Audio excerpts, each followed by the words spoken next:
Bien, amigos, estamos de vuelta, estamos con la congresista de Fuerza Popular, Rosa Bartra. Congresista, muy buenas noches, gracias por estar aquí. Buenas noches, Cristian. Congresista, a ver, finalmente, ¿no? Va el tema de Chincheros. ¿Cuál es un poco la posición del Congreso de la República? Porque en un momento, claro, Fuerza Popular cuestionó al presidente por decir que de alguna manera él no estaba seguro de ir o no con el proyecto, justamente por una carta que le había enviado el presidente de la Comisión Lavallato, Víctor Albrecht.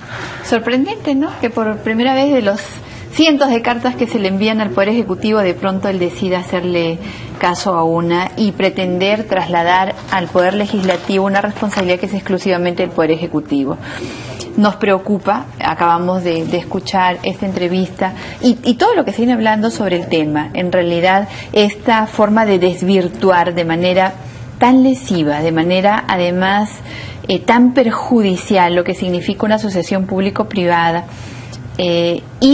seguir haciendo uso de las adendas, que se sabe que ha sido el mecanismo más perverso que ha usado la corrupción para favorecerse económicamente, causando grave perjuicio a la economía nacional, creo que es inaceptable.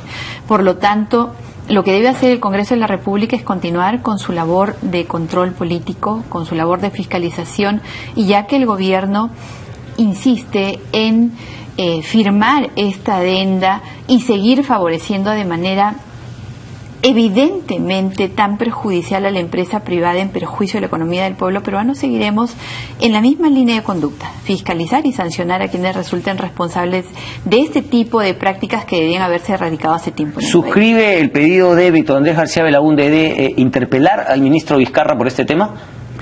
Los mecanismos de control político en mi bancada se toman por acuerdo de todos. No hemos debatido aún el tema del ministro Vizcarra, pero definitivamente creo que este es un tema que amerita un control político profundo. Ok, congresista, pero independientemente del control político, otra de las funciones del Congreso es justamente legislar. ¿Por qué no sacar adelante una legislación que justamente evite lo que usted ha dicho, la exageración, el abuso del tema de las adendas, que se firmen contratos de este tipo, ¿no? Que no lleno de generalidades, que no ponen límites y que después el Estado tenga que finalmente poner el dinero? ¿No es una oportunidad de oro para un Congreso que justamente tiene Fuerza Popular a su mayoría para cambiar el sistema perverso que de alguna manera incita a la corrupción? Definitivamente. No solamente todos los mecanismos de contratación que tiene el Estado tienen que ser revisados, porque todos de alguna forma han encontrado mecanismos para burlar y facilitar la coima, la trafa, la corrupción.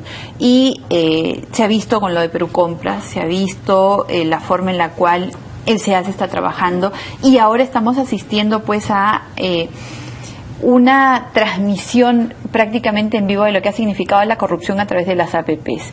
Esto de las adendas, por ejemplo, es absolutamente perverso. Y creo que sí, este es el momento para que se redefina cómo deben actuar las asociaciones público-privadas. Sin embargo, lamentamos de que el primer ejemplo emblemático que se tenga en eso sea vía una adenda, ¿no?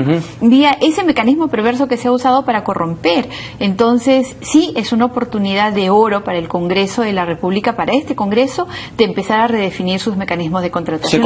Es un compromiso entonces de Fuerza Popular. Me parece que eso sería, claro, continuar con la labor de fiscalización, pero justamente en base a legislación, teniendo la mayoría, es también una gran oportunidad, pero también digamos, un compromiso, una responsabilidad, ¿verdad?, con la sociedad peruana. Es definitivamente así. Ok. Yo le quiero preguntar un poco más.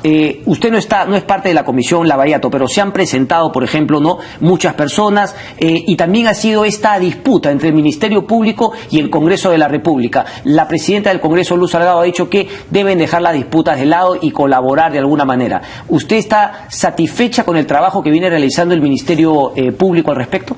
Creo que ningún peruano estaría satisfecho, ninguno que conozca, ninguno que esté analizando el trabajo del Ministerio Público podría estar satisfecho. ¿Por qué? Son un poco más de 2 años desde que ellos están a cargo de esta investigación, y en ese poco más de 2 años, ¿qué han hecho? O sea, ¿qué es lo que usted como periodista, o qué es lo que cualquiera de nuestros televidentes ha visto como resultado del trabajo del Ministerio Público? ¿La detención de Cuba? ¿Recién hace poquito? ¿A presión ya de todo lo que viene ocurriendo internacionalmente? No, definitivamente. Y la negativa que ha mostrado el fiscal Castro para ir a declarar a la Comisión Lavallato es inaceptable. Inaceptable porque constitucionalmente está determinado que al Congreso de la República, que a las comisiones investigadoras del Congreso de la República tienen que asistir todos los que sean convocados.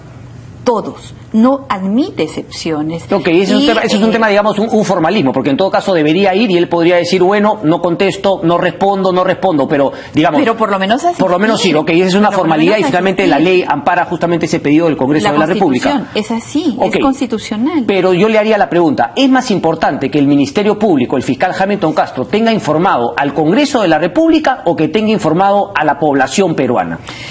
Acá yo iría un poquito más allá, incluso, por lo menos que le informen al fiscal de la Nación, ¿no? El fiscal de la Nación dice que no conoce, por ejemplo, el contenido del acuerdo al cual ha llegado. ¿Qué le hace pensar eso? ¿Que nos miente? ¿Que hay, digamos, que hay un celo excesivo o que podría haber algo más? Yo quisiera creer en el Ministerio Público, pero yo creo que la confianza es algo que se tiene que ganar.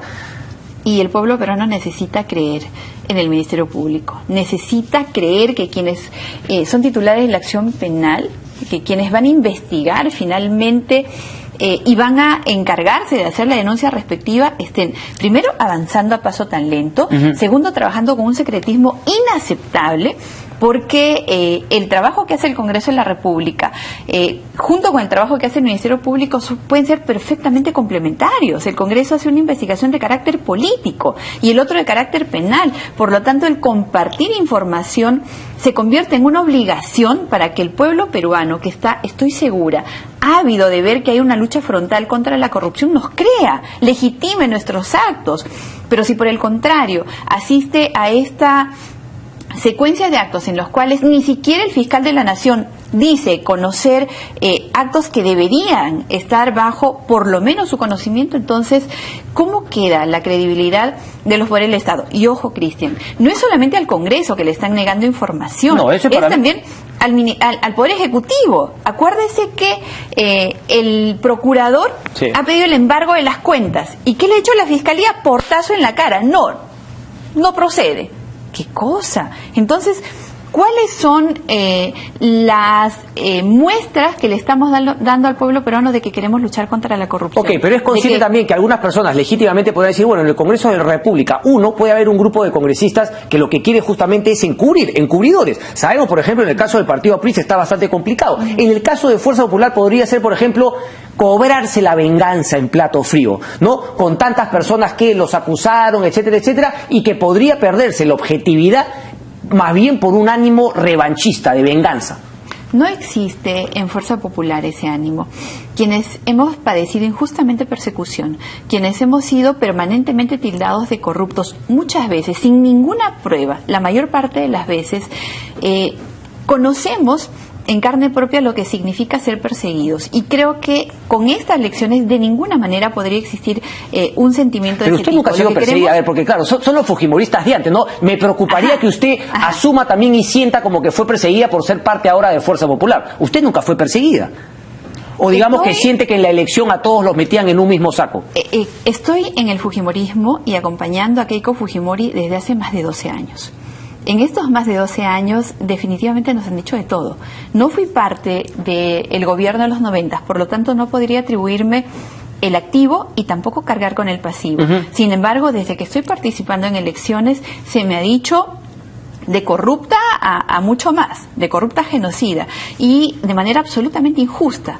Sin embargo, a pesar de esto, y que se podría pensar que esta es la oportunidad, como dijo usted, para tener este plato frío de la venganza, no existe ese ánimo. Lo que existe sí es la voluntad de mostrarle al país que queremos un país sin corrupción, que queremos que los recursos que son de todos sean efectivamente utilizados en resolver nuestros problemas de salud, de educación, de infraestructura, y que no sigamos asistiendo de manera pasiva y siendo cómplices además por la pasividad, por omisión de seguir teniendo adendas que están claramente ligadas con el lobby y con la corrupción. Eso es justamente lo fundamental y por eso, repito, ¿no? La oportunidad y la responsabilidad que tienen ustedes, porque no es solamente Odebrecht, o sea, esto es lo que yo decía, ¿no? Son algunos árboles, Odebrecht, Camargo Correa, todas las empresas brasileñas con un cártel, las peruanas, pero es el sistema y en el sistema tiene mucho que hacer el Congreso de la República al respecto. Unas últimas, congresistas, sí, respecto a estos decretos legislativos dados por el Ejecutivo, por las facultades